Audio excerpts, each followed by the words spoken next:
Welcome everyone to the Think and Act Differently webinar for November. My name is Holly. I'm from the Unearth team, also part of the TAD ecosystem team. I'll be your host for today and looking after. Can't work out how to turn the volume on. I could hear someone just still not on mute. If someone could just put us on mute, that would be amazing. Thank you. Getting rid of people there. Thank you very much. Music. Oh, I think we still have a few more people. I think I need to, if anyone from the Unearth team has control over this and can mute people, please go for it, because I can't see while I'm on the screen. Okay, let's get into it. So welcome again, everyone. I'm excited to have such a good group of people here today to run through the Think and Act Differently webinar. My name is Holly from the Unearth team, and I'll be hosting you today. So just a few kind of housekeeping issues. We run these webinars fairly informal. The idea is to kind of have really more of a conversation. So we'll have a short kind of talk about the opportunities, and then really welcome everyone to kind of join and get involved in the conversation. In terms of asking questions, please pop questions in the chat at any time. And also we'll ask you to come off mute and talk as well when we get to questions. So I will help moderate that when we get into the questions. And as I said, this is being recorded, so we'll send this out as well. So first off, I just wanted to acknowledge and pay respect to the traditional custodians of the land and waterways on which we work from today. We pay respect to elders past and present, and extend that respect to Aboriginal and Torres Strait Islanders people we have here today. So we have an amazing lineup for you today from the TAD team, and you'll stop hearing from me very shortly. So today you have the pleasure of meeting and speaking with Jess, Marielle, and Brett from the TAD team, who are going to take you through all of the amazing opportunities that are happening with TAD at the moment. So I will hand over to Jess, if that's all right, Jess, and I'll just keep managing this. And I'll ask if each of the speakers could just give a super quick introduction to themselves when you jump on as well. That would be amazing. Thank you. Thank you, Holly. Hi, I'm Jess. I have been working with the Think and Act Differently team for a few years now, since we started out as Oz Minerals, and now we're really excited to be part of BHP. So I focus on experience, making sure that innovators want to work with us and have a wonderful time when they do, and do the best work of their lives while they bring their whole self to the table. So I get a really great time doing the work that I get to with all of you. For those of you who don't know, Think and Act Differently, or TAD for short, is a human-first technology and resource development ecosystem. And we've built this so it's a place that we can all come together to tackle complex issues, challenge norms, and find some new ways to extract minerals more sustainably. So we believe that the experience of the people who work with us is just as important as the idea that we are going to be testing together. And we created the open house to be a platform where innovators can continually connect to the innovation opportunities within TAD, within BHP, and within this broader ecosystem. So the TAD Open House enables an ongoing, transparent, and regular dialogue about the current innovation priorities of BHP Global and TAD and our joint venture partners. And it does that without constraining the types of ideas that you can approach us about. So rather than focusing just on fixed challenges, which you might have participated in with us in the past, what we want to do is link into a rolling program without those strict timeframes, that's committed to the iterative change and collaboration that we really believe we need to see to shift the system. And probably the final thing I'll say is that what gets us out of bed is that we believe there's a different future for mining. So that future has a lower footprint, it's less energy intensive, it's less water intensive, and we're focused on accelerating the minerals recovery process straight back through design and holding more options open for longer, collaborating at pace with more diversity than ever, and avoiding building those mines of tomorrow with what is available on the shelf today, and starting fresh, thinking and acting differently. So while you can talk to us about anything you believe that'll help us to reach that goal, today we're going to focus on two themes that we believe will contribute to that shift. And I'm going to actually hand to Marielle, my wonderful colleague now, to speak about BioMetals and what that might mean. Hello, everyone. Thanks so much for coming. It's very nice to see some familiar faces, also new ones, so welcome to the house. The idea of having this biometal challenge came from the fact that we all know the increasing demand for metals for the energy transition is bringing the attention within the industry to really change the way we operate. And conventional approaches to do mineral extraction and mineral recovery normally use these more chemical reagents that really are not necessarily the type of sustainability approach we want to have for mining process. Actually, I apologize. So by doing that, we were thinking how we can bring and learn from biometallurgy capabilities across the globe to really face or address the challenges we have in biobeneficiation, in mineral recovery, and potentially biosequestration as well. So just to share with you some potential use cases we are approaching now as an example. So one disclosure I want to make here is like we are working or looking to have and learn about technologies across all the commodities we're working in and also across all the geographies. But there are some use cases we are approaching right now. So one is in mineral recovery. So we are focused on nickel sulfides. And when we say nickel, we need to learn about one insight about that. That is, so some of the nickel losses we have in our assets are coming in sulfate that are around 20 microns in particle size. And some of them has a very high content of serpentine and brucides. That's why also it's pretty connected to the opportunity to run a biosequestration using nickel tailings in a mineral carbonation process. So we are unlocking the value of these tailings as carbon sink. And for doing that, we know that the opportunity goes beyond 1 million tons of CO2 capturing every year. So we're looking for a very large scale type of solution. And finally, in the bio-beneficiation space, we have been approaching some opportunities for Western Australia iron ore. So we are very keen on listening also in that space. So I started saying that this goes beyond those use cases. We really envision to have the opportunity to partner you to build these mines that are not just sustainable, also help us to unlock the commodities we need for the future of our world. That's it. This is not the only challenge, so I will pass over to Brett.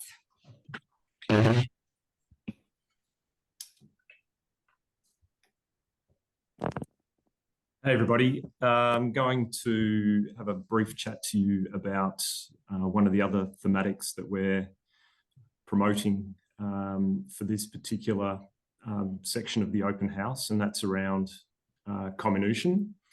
So what we're super interested in is how can we reduce the cost and the energy consumption and resulting emissions associated with the process of comminution. So comminution is one of the most cost-intensive, energy-intensive processes in our entire mining value chain. And so this is why we are very focused on how we can bring some new thinking and new ideas to the comminution space. So firstly, just explaining a little bit about what we mean by comminution for those who might not be super familiar. Comminution, simply put, is the process of turning big rocks into little rocks. So reducing those, the larger run-of-mine material to a particle size whereby we can then recover the valuable metals and minerals that we're interested in.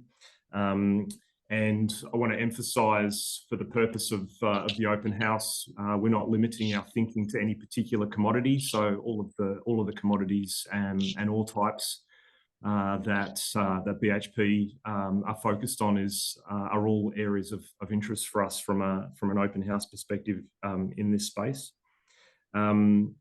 So I guess a little bit about scale as well. So when you're thinking about your innovative ideas, maybe have a think about how your particular technology or idea scales to kind of BHP scale. So we're talking about pretty large scale comminution processes in the millions of tens of million or tens of millions of tons per year. So have a think about how your idea could potentially scale.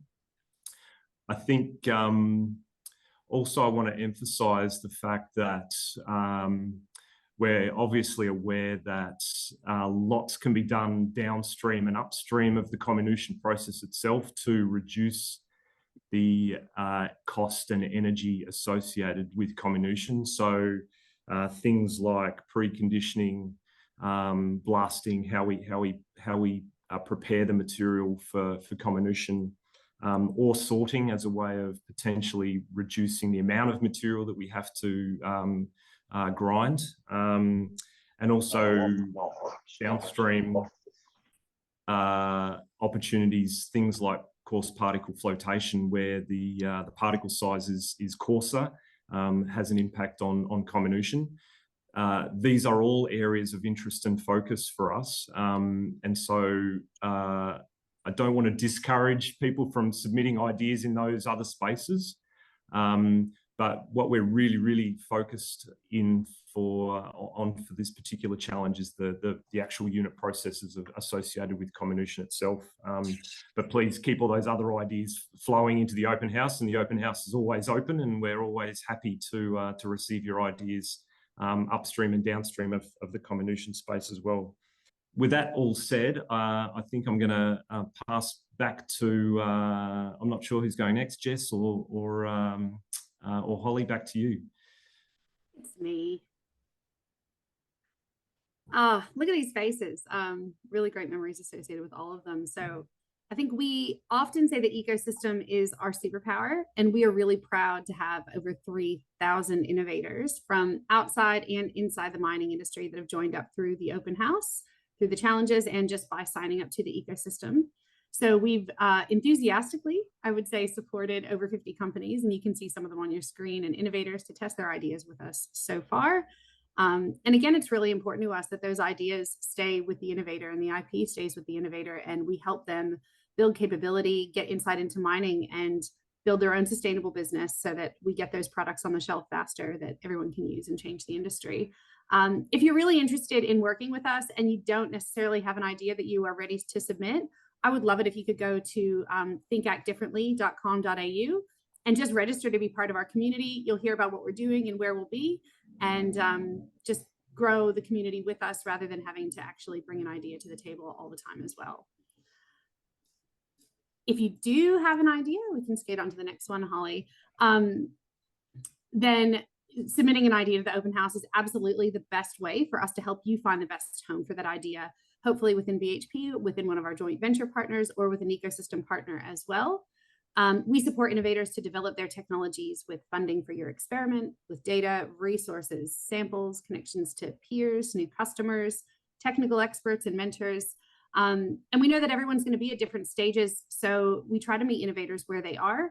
For example, you can fill out our submission form, or you can record a video. And I had the best chat when I was doing the Osmine mentoring panel about how some people don't feel comfortable pitching their idea on a video in 2 minutes. And that's fine. If that's daunting for you, then that doesn't have to be the way that you work with us. And we continue to try to find ways to include diversity in every step of our process. We don't expect you to have all the answers yet. Our aim is to work with you to uncover more as your idea progresses. And we give consideration to every single idea that comes in and try to give individualized feedback every single time that we can. So this is not a black hole. This is a conversation, and that's really, really important to how we work. It's our way of creating a fun space. Like I said, we want you to bring your whole self and do your best work. And we believe that if we can imagine a better way to approach a challenge or an opportunity, we can make it happen together. We're certainly not going to be able to do that alone. That's probably all I really wanted to throw out there. It looks like there's some questions rolling in. So Holly, I'll let you throw those around the room as best you can. Yes, thank you, Jess. And also apologies if people haven't been able to see the speaker spotlight. Sorry, we thought that was on, and but hopefully you've been able to see all the TAD team while they've been speaking. So any quick logistics questions I'll answer, and then I'll throw to the rest of the team. So first question is about recording. Yes, the recording will be available afterwards. Second question, probably for Brett or Marielle. Is the focus of this on the commodity central to BHP, or is the program broader than that? That's a great question. We are focused across all commodities, even what we are not producing now, but we know we have in our resources. Why is that important? Because we are envisioning what futures might look like, where we can maximize the value of what we have in our ore bodies. So we are not close what we produce now, of course. But yeah, so we have some emphasis, I mentioned, with specific commodities we're working already, but open again to listen if there is other opportunities. Amazing. And the next question is probably on the similar lines, which was, is there interest in PGEs or platinum group metals recovery? I think the answer would be yes, we're interested, as Marielle said, in technologies associated with any commodity. While PGEs is not a strong value area for BHP and not a real focus area for us, what we often find is that technology is associated with a commodity that we're not interested in or focused on currently. There's still some, there's often opportunities to jump those technologies and ideas into things that we are very strongly focused on, things like copper and nickel and iron ore and potash are the key ones that we're focused on. And another kind of rolling on question from you on the technology side, Brett. Could you comment on the TRL and the ranges of TRL that you're kind of interested in and looking for? Yeah, absolutely. I think the short answer is we're interested in any TRL. So from very, very low to very, very high. Clearly the developmental pathway and the innovation vehicle that we'd be looking to employ to tackle that particular technology will vary depending on the maturity of it. But yes, short answer is interested in any level of TRL. Yeah, and I think you mentioned this really well before, Brett, but there's so much flexibility in the model that you're able to kind of support people no matter where they're kind of coming in at that stage. And I think the question from Christy as well is a little bit similar along those lines around do you need to be submitting a technology or software, or is an idea or an approach also acceptable? Yeah, no, I think it's we share this, so it's pretty open. It can come in a format of a concept, a new concept. We need to do the proof of concept for that one. Depending on the TRL, we might be offering different type of support. So there is another question about what support we bring. Also, it's pretty ad hoc to the innovator is joining the cohort. So pretty flexible. We do think like financial support is important, but it's not just that support what is needed, is beyond that. So having access to our information, data, partnering other innovators to discover new things, that's a bit of the approach we follow in the open houses.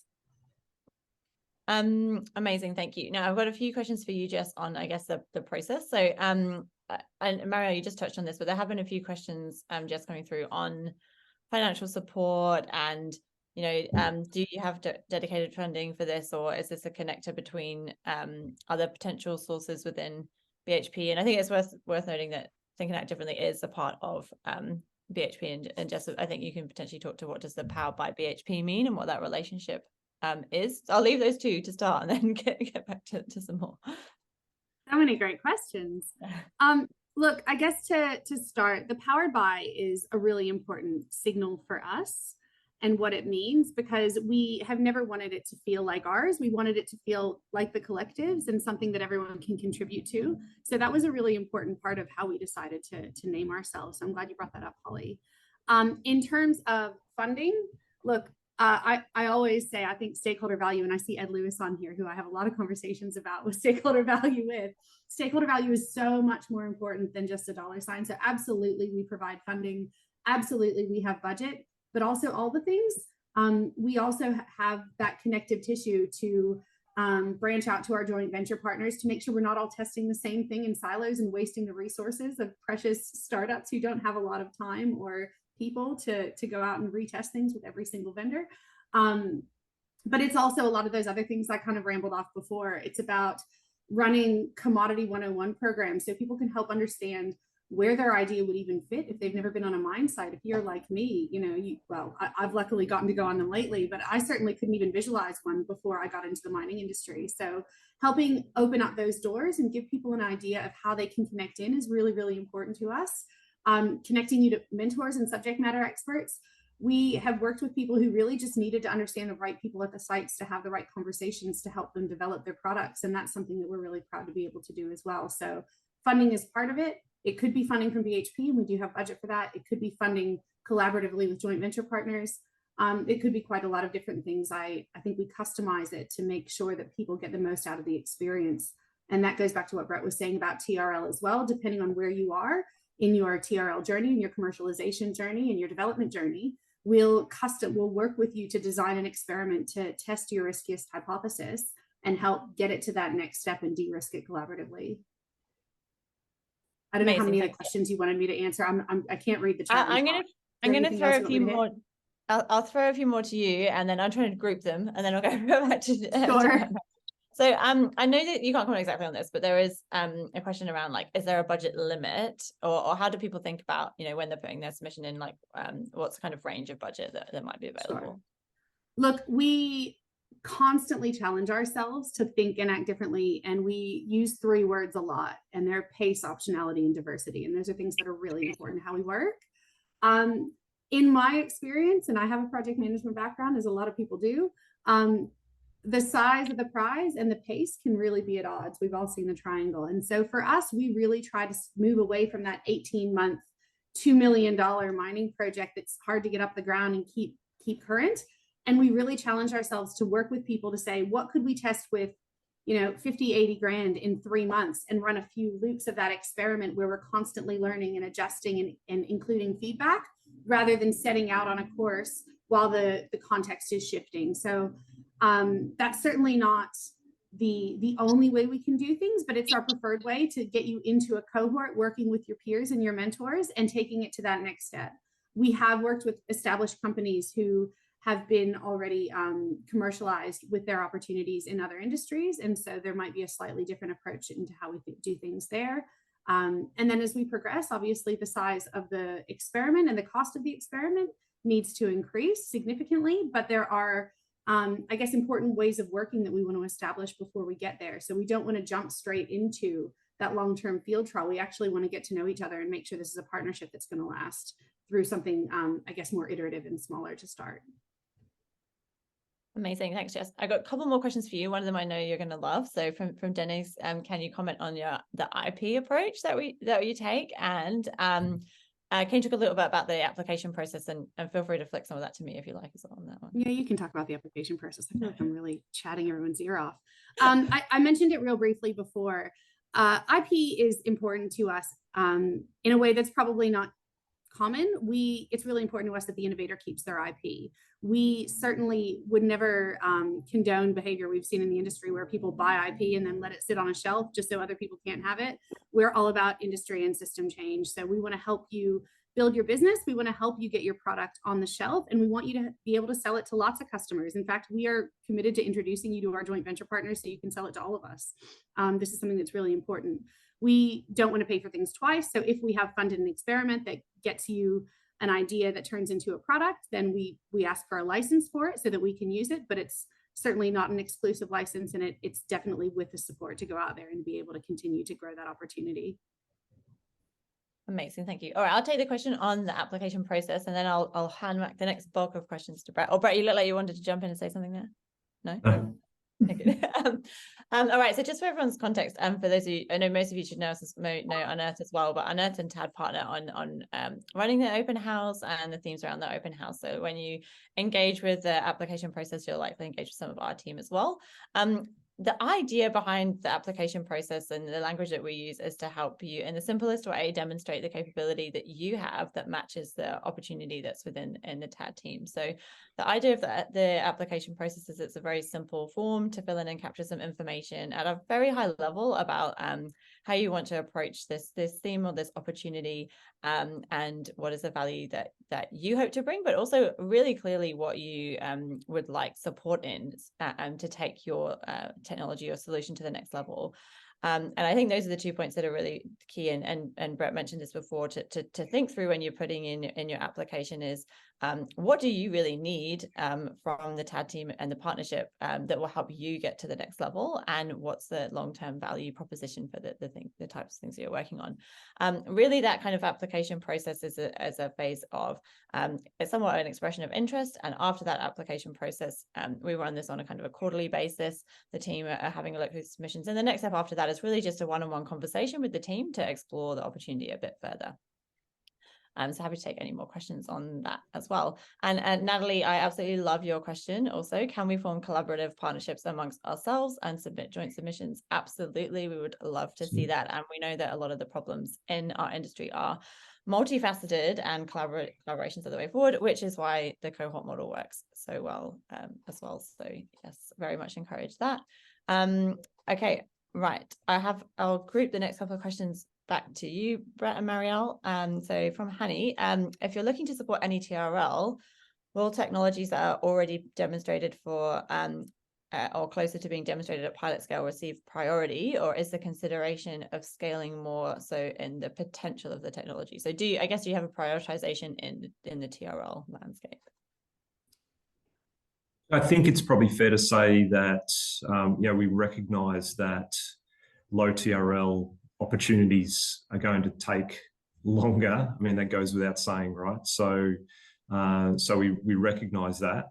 I think in terms of prioritization, I think probably more importantly is the potential of that technology or that idea to create disruptive change to the particular themes that we're focused on. So I wouldn't necessarily say it's all about prioritizing higher TRL solutions. I think it's probably more about the potential of that idea to create disruptive change or a step change in the way that we do things is probably more important to us. Awesome. And I think, Marielle, this might be more for you. There's a question about, is it possible to do a demo on BHP sites for as part of this process? So it'd be great to just hear a little bit more about how that kind of stuff works typically. It is totally possible, and it's part of how we see the innovation portfolio being built and managed in that. So we have a sequence and different teams looking after these innovators and the experience we're going to have within our own process and assets. So there is a group of people, we call ourselves innovation delivery. So we are engaging with our assets across the globe again. So it's not just Australia, to really see if we can run these demonstration projects. So it is important for us, and we have different conditions to get to that point. But coming to Brett's comment on what is important for us, the business case at the end is how we can really prove the value, either way, if it's like in demonstration or it's just a proof of concept thing. If we believe it is in the right direction, we can make the pathway for that to happen.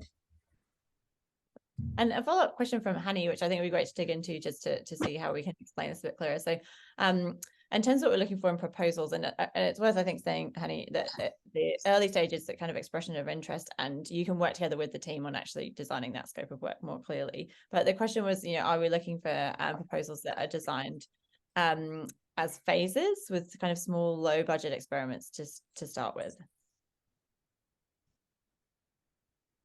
Brett or Marielle? Oh, sorry. I didn't realize that was a question for me, for us. The short answer is yes.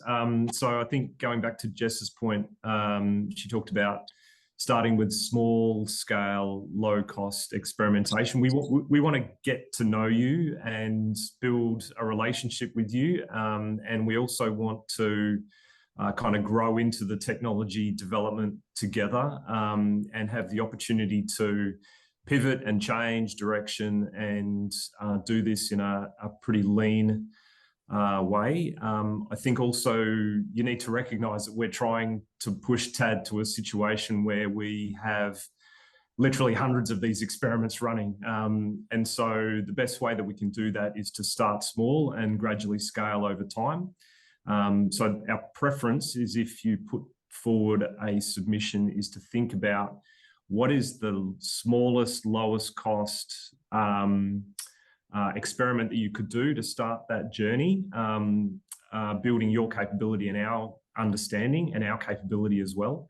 But also, I think we'd really favour submissions that then paint a picture about what the longer term developmental pathway and requirements might potentially be. So I think a staged approach is a really nice way to think about it. Yeah, awesome. Okay, fantastic. So I know the answer to this question is yes, but Brett, you might want to elaborate on it a little bit. So the question is there any interest in rare earth elements? Well, coincidentally, we've just closed a theme around critical minerals for in our open house. So the short answer is yes. Particularly in our South Australian assets, we have a lot of rare earths that go unrecovered. So if you've got some ideas in that space, we'd love to hear from you. Amazing, thank you. And similarly, Marielle, I know again the answer to this question is yes, but I wonder if you can elaborate more on the range of use cases you might see. So Calvin had a question, which was, is there interest in biotechnology for wastewater remediation in mining and refining? Yeah, the answer is yes. We are interested in remediation as well. And there is another question just reading here regarding biosequestration. So if there is a research ongoing for both mineral recovery plus biosequestration, we are very keen on knowing more. So please apply. And I think, Marielle, I don't know how much we can elaborate on this here, but I think part of the reason we're putting this open call in the biotech space is we see so many different applications across the whole mining value chain for biotechnology, and that some of these technologies might have multiple use cases. So being able to explore that as well is really important through this challenge. 100%. The cross-pollination needs to happen, and a beauty of really working with you again in a cohort type of environment is that we are going to learn as much as your capabilities, so we can also share with you information and data and insights. We have been approaching not just biological-based solutions, but other type of solutions, but we realize there is an edge we need to really get in the biospace, and we are willing to take the risk with you and support that journey. Holly, can I make a comment about the biospace as well? With previous open house challenges, we've had a lot of submissions relating to biomining. I would kind of collectively group those things together. Some of the submissions we've had in the past have been very generic, and they've been, we can isolate a particular type of bug that will recover metals at your site. It would be really super helpful if you could be really quite specific in your submission to help us understand what is different about your approach. I think help us understand what's different about your approach. Bioleaching is already commercially applied in the sulfide space. Lots of commercial heap leachers. There's biotank leaching for concentrates.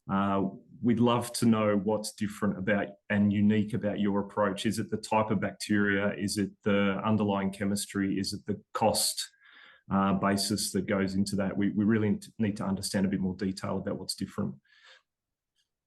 Yeah, that's a great call out. And I think something else we've tried to call out in the challenge as well, and Marielle, you might be able to comment on this a bit more as well. In the biospace, some of the lab scale tests can be quite challenging to demonstrate how they would scale to the operations and the techno-economics that we would need. So I think that's a really important thing to try and exploit. You may not be able to answer it now, but if you can articulate what test work you would need to do to demonstrate that, that's really important as well.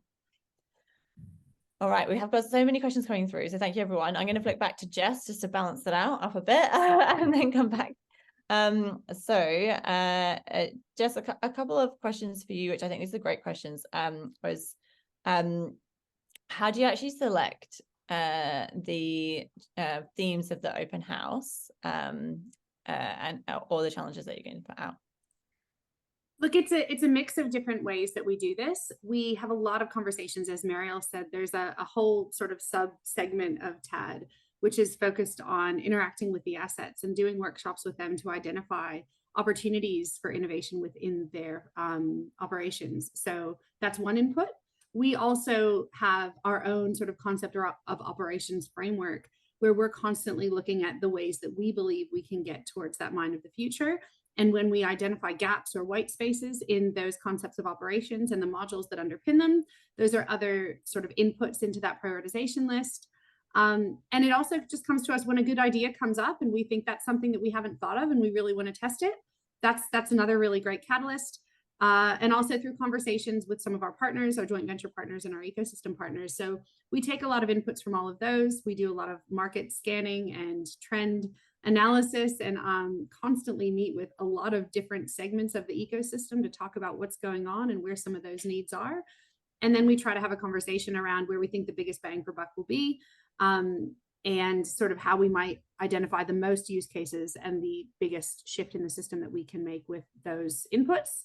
And we tend to push out everything at the moment, to be honest. We can usually get to a high enough level where we can put out a theme that has a lot of different interest in it and find the best ideas and move forward with those. And that's really what we're committed to continuing to do.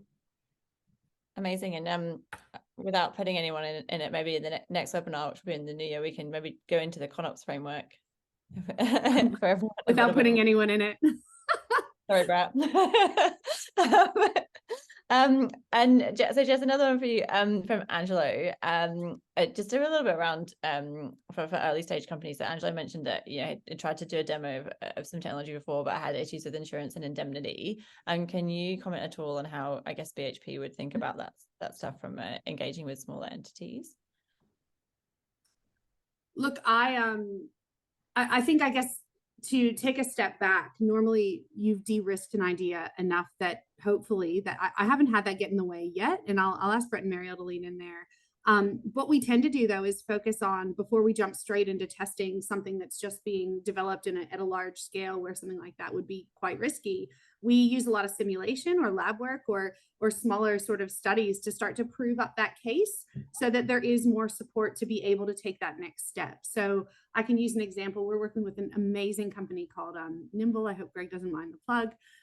They're a dry processing lab out of Western Australia who's been working in the agriculture space.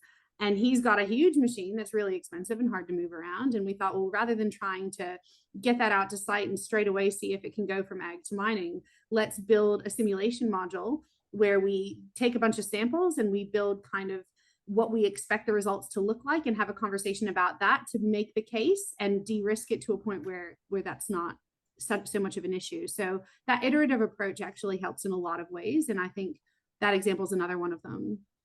Amazing, thanks.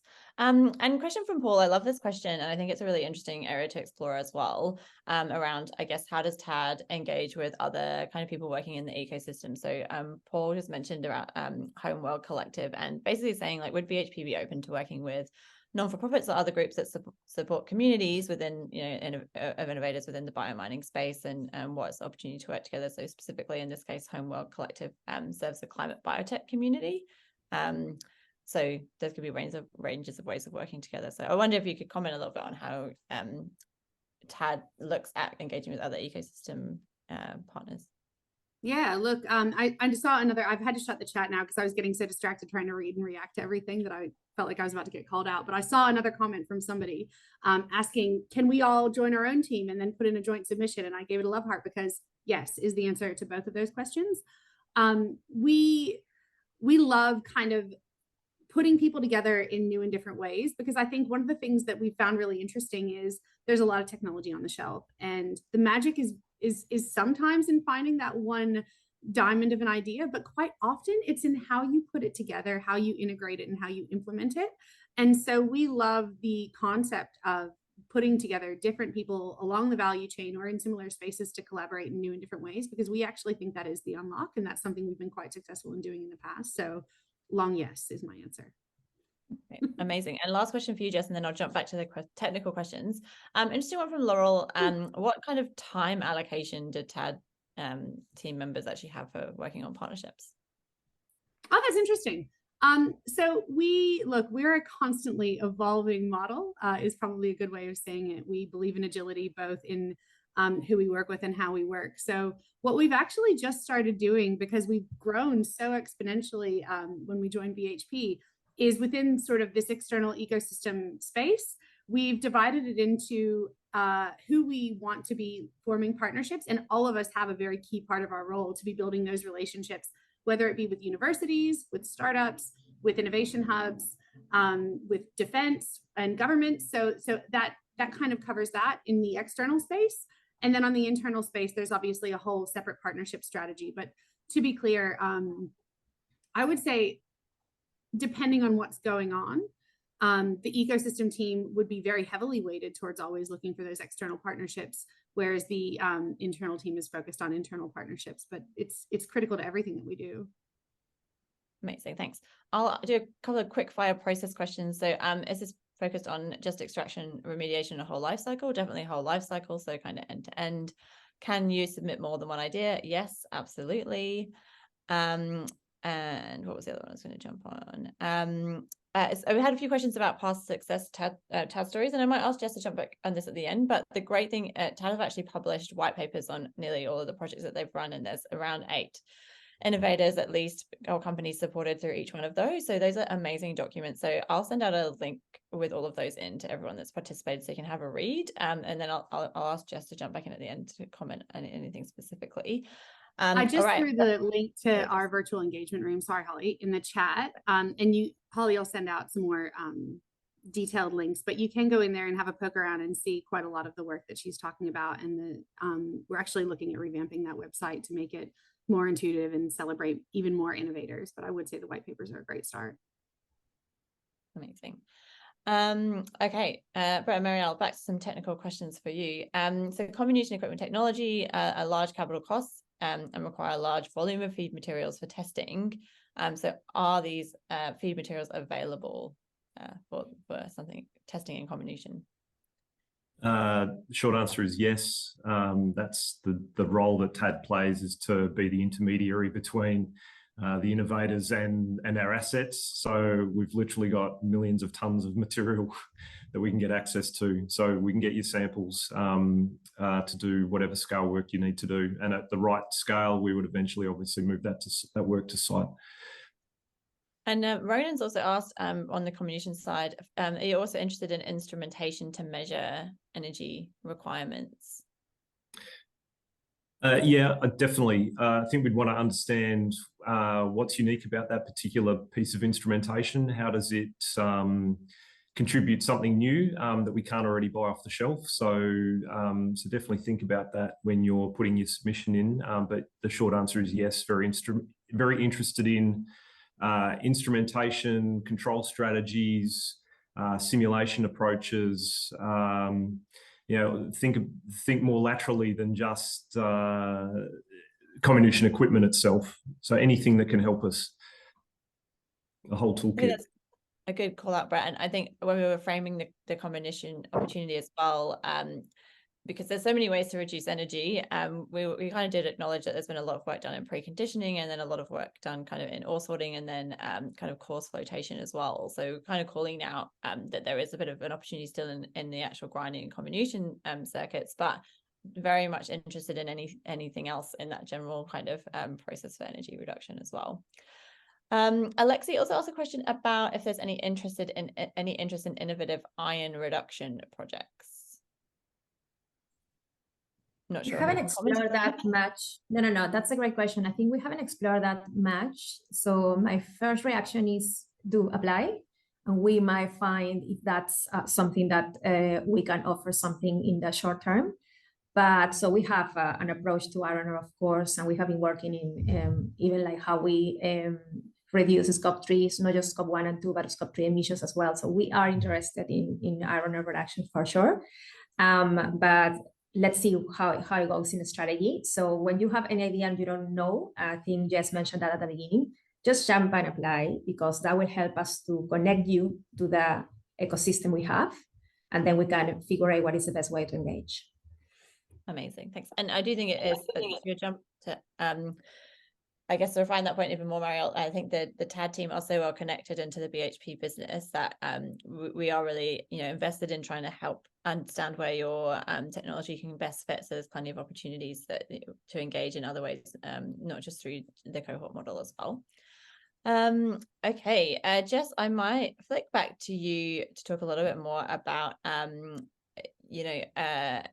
any specific examples on those projects that have been previously funded, and there's also some questions about, is there any kind of descriptions at this stage of their terms or expected funding terms, particularly around IP. And I think there's some high level stuff that we have to talk about around principles, but we'd get into the details in scope of work.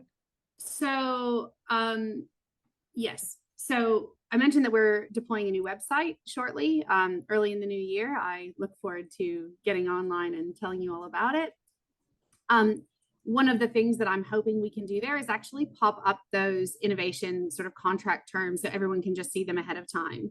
We had a really, really simple letter agreement when we were under Oz Minerals, and BHP is a much bigger business. So we are working really hard with legal to streamline and make sure it's a very easy ask and I guess not a barrier to commit. So it's a work in progress. And when we have that, we will share it. I don't think I can go into enough detail here. It would be hard, but getting the document out to the ecosystem is something. I saw someone else ask about a video, and can you get us a video around the commodities? And my goal is absolutely also to publish our mining sort of 101 conversations and making those more available to the ecosystem. So stay tuned for all of that. In terms of examples, probably the one that's in the news right now that I love talking about because we work with them so much is ORExplore. ORExplore worked with us on the Kalkaroo project, which Brett could talk about for days and days and days, but we don't have that kind of time. And they started quite small, doing some core scanning with us. Well, quite a lot of core scanning in the end. And we've actually moved them to other sites within the network. We are partnering with them on challenges and running data science, Think and Act Differently with data challenges where they're doing the scoring and using the algorithms to actually interpret all the scanning data that they're getting. And we're just so excited to see how successful they've been getting in the market. There's quite a lot of others. I think Minviro was in our very, very first sort of the OG cohort where we were testing this model.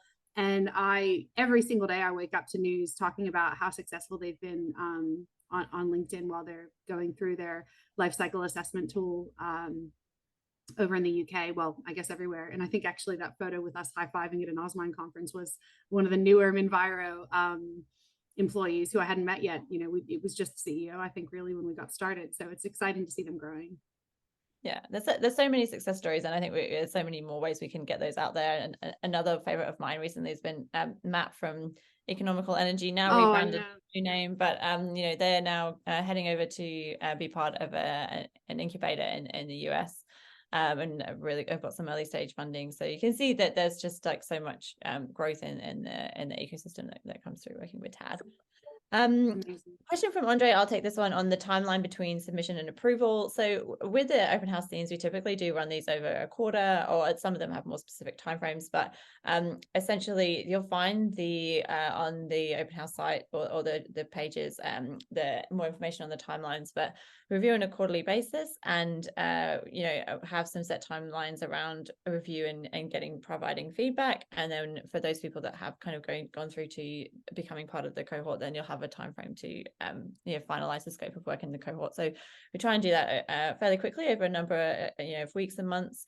For those of you that have been coming through recently, I think do have to note from our side, with the transition of the TAD team from Oz Minerals into BHP, we have had some short delays on getting back to you on a few things. So but please know that we're moving as fast as we can and making sure that we can find the best places for you. So I think everyone will have heard from us, but this kind of last quarter has probably been a little bit slower than normal, but we'll get back into that kind of faster cadence with these current opportunities as we go through.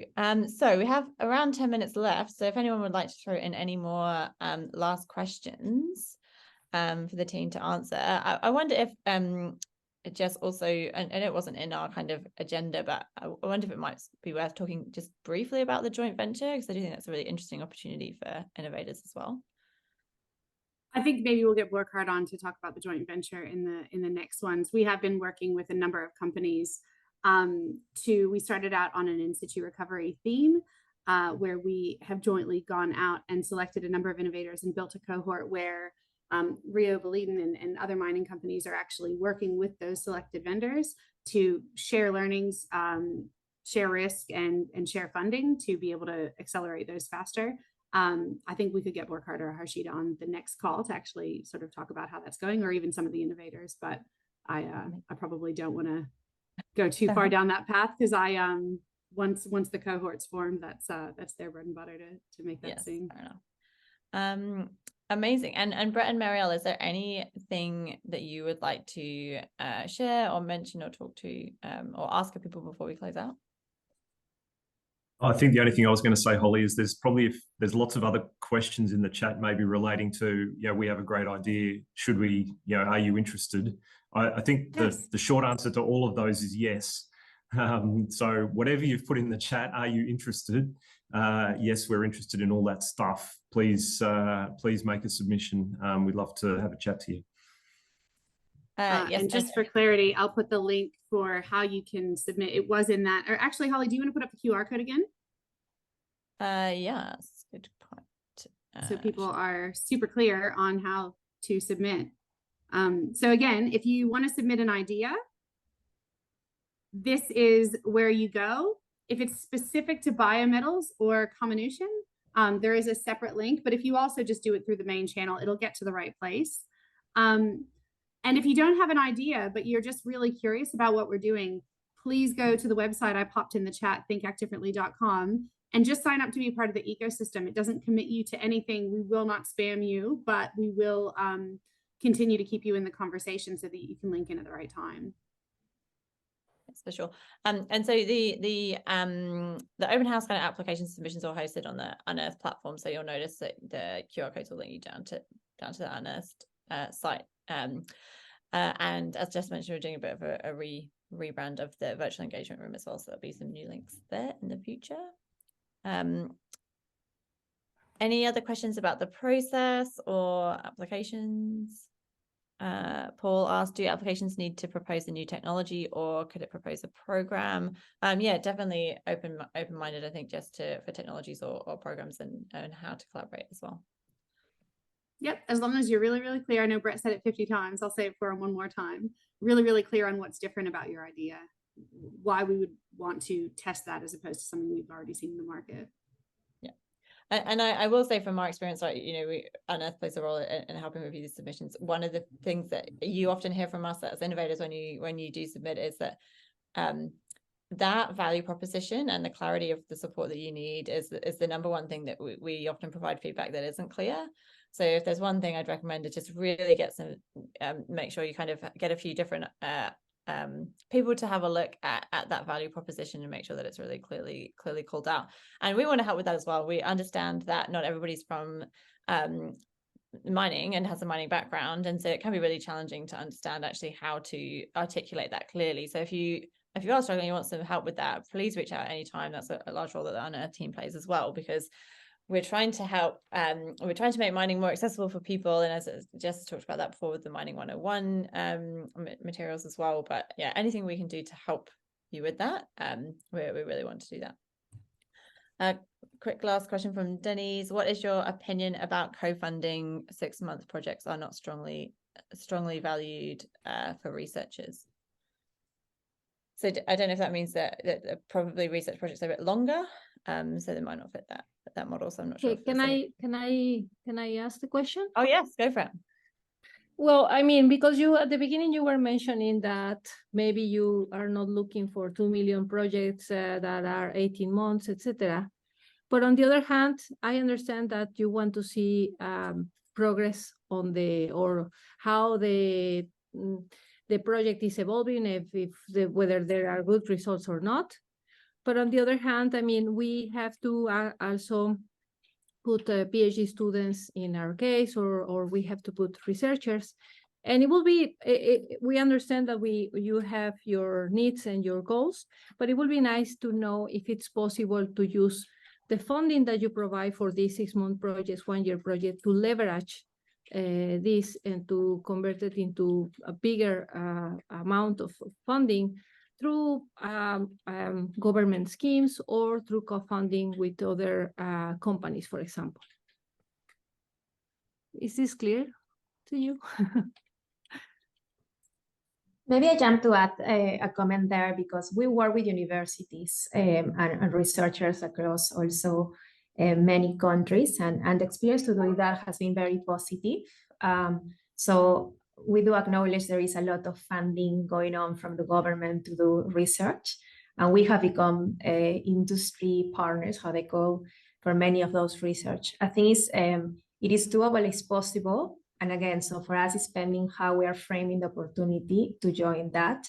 More than the time frame, because we work in innovation at Horizon 3, we are thinking how we do the things not just now, but in future.